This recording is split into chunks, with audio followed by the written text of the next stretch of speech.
So it's 16:15 p.m. It is Tuesday. Happy Topless Taco Tuesday, y'all. I figured I'd do a fandom thoughts vid because this was on my mind for a while. Figured I'd cover it. So Linkin Park reforming. How do I actually feel about it? So you get you'll see tons of these vids on YouTube. I'm like, how do I feel in defense of Linkin Park? Me, I'm just like, the realistic side of it is, yeah, it's sad that Chester's gone, but you can't put creativity in a box. You can't silence it either. And that's why Mike reformed the group.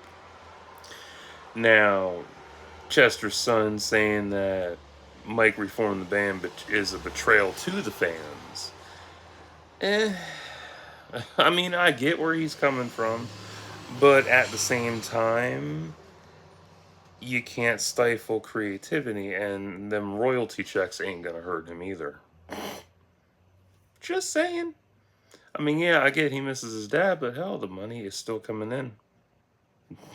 I mean, most bands have gone through this. If you think this is the first time you have ever seen something like this, I suggest you look up the history of Metallica and Megadeth for great reference because it is a hell of a tale. Yeah, for the short version, people that can't stand long stories, Dave Mustaine used to be part of Metallica at one point, and then he left the group and made Megadeth. Easy and short. But there's a lot more history to it, just like with Linkin Park. You know, I love both versions of it. I love the whole group. I I mean, there were a lot of people who were like, I can't even listen to it because Chester's dead. Meanwhile, I'm bumping it away. I'm loving it. Chester's not dead. Nah, you can still hear his voice. He's not dead if you can still hear his voice. Like, damn, people take shit way too seriously. And they just completely they put themselves into a state of abstinence from stuff. I'm not listening to Linkin Park. Never. What do I think of Emily? I think she's great. I mean, Emptiness Machine is a great revival song for the group. It really is. And the cohesion Mike and her have, and the band coming back together like that, beautiful. Absolutely beautiful.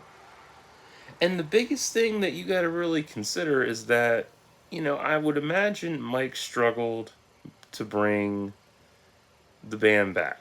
I guarantee he struggled. I guarantee you he struggled. I mean, all of them struggled. They lost their front man. Like, that sucks. That's hard to do. Some bands don't come back from that at all. Some of them relaunch with either a new guitarist, a new bassist, a new drummer. Many bands have gone through this. Many. Even new vocals. And they alternate. And yeah, there was the rumor that Amy Lee was going to take over, but she debunked that. It would have been cool. Shame we never got that duet of them, but it is what it is. Might still happen now with Emily, but I don't know. But the big thing with it is you gotta look at this from Mike and the band's perspective, long before Emily came along. He had to, and the fact that he kept this on the DL for so long, too. That's the beautiful thing about this. He had to vet X amount of leads to pick Emily. Think about that. And that's hard to do because you have to go through many auditions and then figure out, who's going to really work. And finding out if the band agrees or if they don't agree, it's hard to choose like that. You can't just go willy nilly into it. Like, oh yeah, we're going to throw you on the front lines. You're good to go. The fans will like it. And I know people are pissed off that she's singing older tracks. Well, what the fuck do you expect them to do? Sing Rockabye Baby, Humpty Dumpty? Ugh. What else? Hakuna Matata. She has to be able to sing the other shit too. That's the whole point of the discography. When you bring in a new vocalist, they have to be able to do previous tracks. That's how it works. So if you don't like her, fuck it. That's fine. Be that way. And of course, there's going to be the small misogynist group like, she's a woman. That's like the pettiest excuse I've ever heard. She's a woman. Like, and there's Hailstorm, there's Evanescence, Kitty, who else? What's the fucking other one? Epica. Just to name a few with female lead singers. You probably listen to them, probably bitch about them too, huh? Anyway. But the fact that Mike found cohesion and the group found it in Emily, it's a good resurgence, especially with the tour title From Zero. They're starting fresh. It's perfect. It's a great fit. But the whole basis of them coming back together is creativity. Because I guarantee you, years after Chester's death, I guarantee you, or maybe even right after or before, they were working on something together and the creativity was on fire. They were getting ready to put something out, and then Chester committed suicide. And it felt wrong to be creative at that point. And that creativity took a backseat for a while.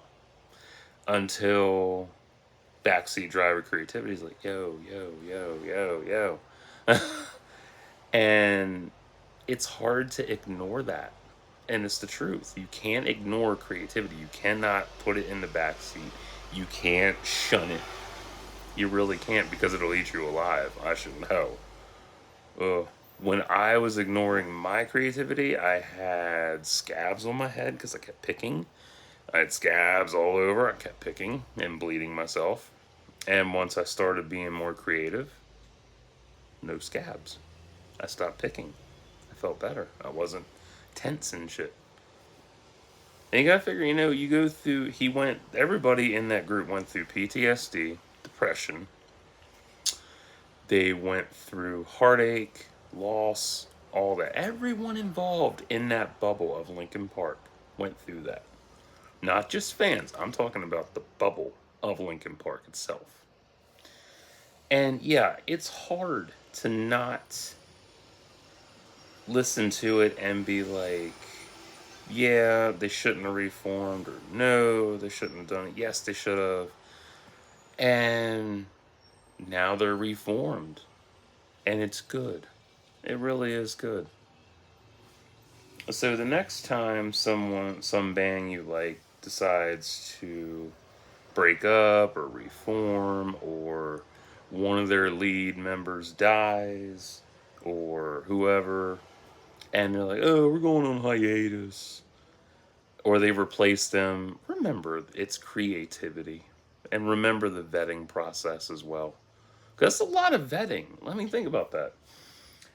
I'm trying to remember which band. Some band or group went through 100 auditions or something, or 2,000 or some shit. Or no, it wasn't a band. It was oh fuck, what was that? I want to say Harry Potter, but that can't be right. It might. I want to say it was Harry Potter, but I'm not entirely sure. But it might have been that. And I think it was for Hermione's role. I think they went through like 1,500 or so girls for that role. 1,500, maybe more. And they boiled it down to Emma. It happens. I mean, you think about and even going outside, this relates to movies too. You look at all these roles that have come out over the decades and centuries, even. And, this pertains to books too. Books and movies, they all go together, and shows. you look at who was cast, and then you look at how many they went through to find that one person. Yeah, it's a long ass process. Long before they have scripts and shit, gotta find your person. That's how it works. I mean, you always hear the phrase, my favorite human being. You're my favorite person on this planet. Out of 8 billion people, you're my favorite. But not you. No, not you. That motherfucker behind you. That's my favorite one. You get a pass on opposite day, though. I promise. But think about that. Like, out of all the people that auditioned to be lead vocals for Linkin Park, Emily made the cut. That's amazing. That's a lot of vetting. Just saying. And the creativity, like, it has to be there. If it's not there, you cannot force creativity. You can't. You just can't. Because if you force it, it don't work. Sometimes it does. Sometimes it doesn't. So, yeah. But I'm grateful for Linkin Park to come back. I mean, it's been a long time. And yeah, it's supposed to be different. The sound is there, it's new cohesion, and I love it. And it's good. And it honors Chester. I mean, everybody's like, oh, the best way to honor Chester is to not have them play again. Then what the fuck are they supposed to do in the meantime? I mean, yeah, royalties will keep them afloat, but after a time, you know, they need to do other things. And speaking of Mike, I'm very surprised he didn't try to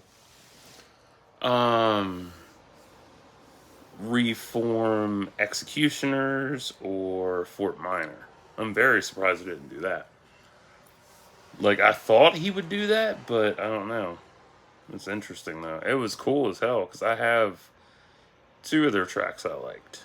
Yeah. I'm very surprised he didn't try to reform that or scrap it together to do Linkin Park again with that, but I guess it didn't want to work out that way. Or maybe he tried in the beginning and it didn't fit. It's all about iron sharpening iron. That's how it works. And good on Emily tackling her shit too. Denouncing Danny Masterson. Crazy. Because I don't get me, when I hear about a band coming back and they got a new lead singer or lead whatever, I'm just like, oh, cool. I don't give a fuck about their personal lives. I really don't.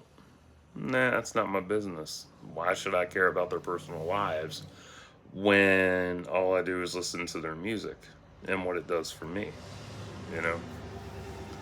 But in this day and age, you can't even you can't even slap a fucking fly without getting crucified for some shit you did over a decade ago that there's a tiny paper trail for. It's like, grow up. God. So, no. But I'm anxious to see what Linkin Park does now. I really am. Very anxious, very excited. It's going to be fun. So, if this video hurts your feelings, please show the court on the doll where it hurts your feelings. If not, and you understand and you agree with me, cool. We can share the blow up doll. I don't want to fucking blow up doll. That's disgusting shit. It's too loud.